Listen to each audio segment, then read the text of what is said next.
2 Samuel chapter 2. After all this, David prayed. He asked God, "Shall I move to one of the cities of Judah?" And God said, "Yes, move."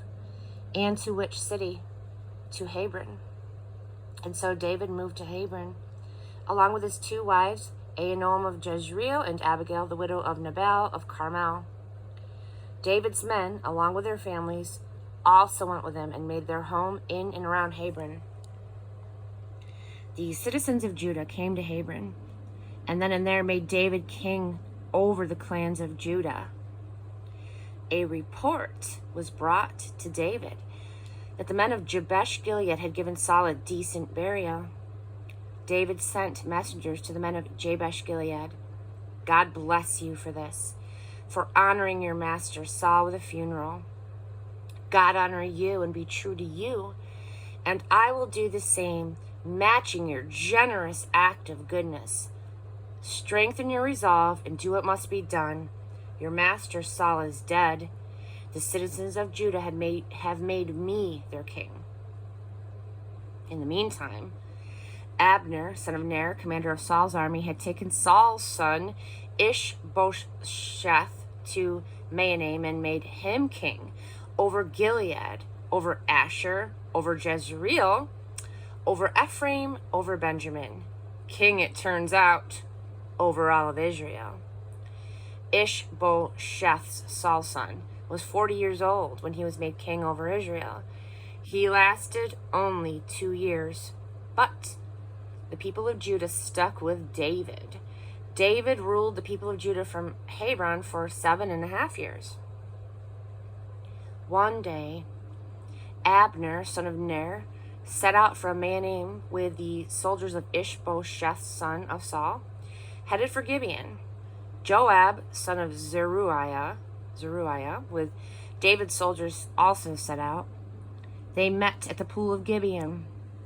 Abner's group was on one side, Joab's was on the other.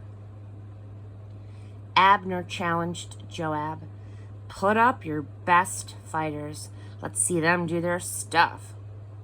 Joab said, "Good, let them go at it." And so they lined up for the fight. 12 Benjaminites from the side of Ishbosheth, son of Saul, and 12 soldiers from David's side. The men from each side grabbed their opponents' heads and stabbed them with their daggers. They all fell dead, the whole bunch together. So they called the place Slaughter Park. It's right there at Gibeon. The fighting went from bad to worse throughout the day. Abner and the men of Israel were beaten to a pulp by David's men. The 3 sons of Zeruiah were present: Joab, Abishai, and Asahel.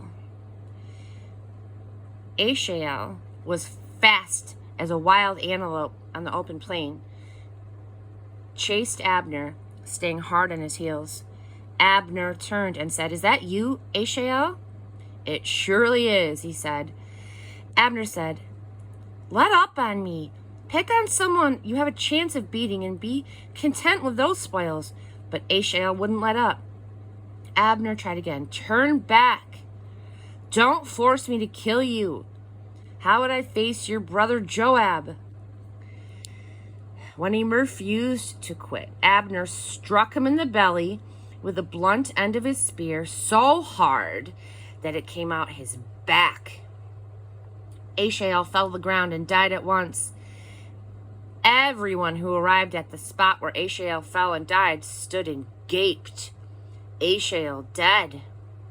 But Joab and Abishai kept up the chase after Abner. As the sun began to set, they came to the hill of Ammah that faced Giah on the road to the back country of Gibeon. The Benjaminites had taken their stand with Abner there, deployed strategically on a hill.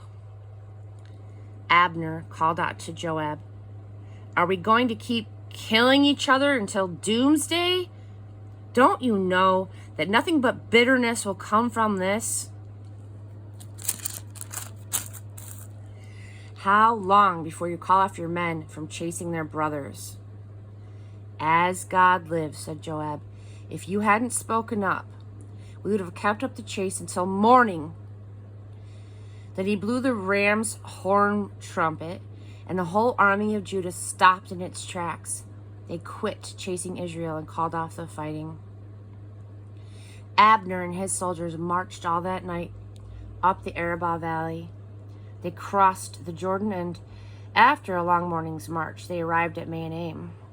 After Joab returned from chasing Abner, he took a head count of the army. 19 of David's men, besides Asahel, were missing. David's men had cut down 360 of Abner's men, all Benjaminites, all dead. They brought Asahel, and they buried him in the family tomb in Bethlehem. Joab and his men then marched all night, arriving in Hebron as the dawn broke.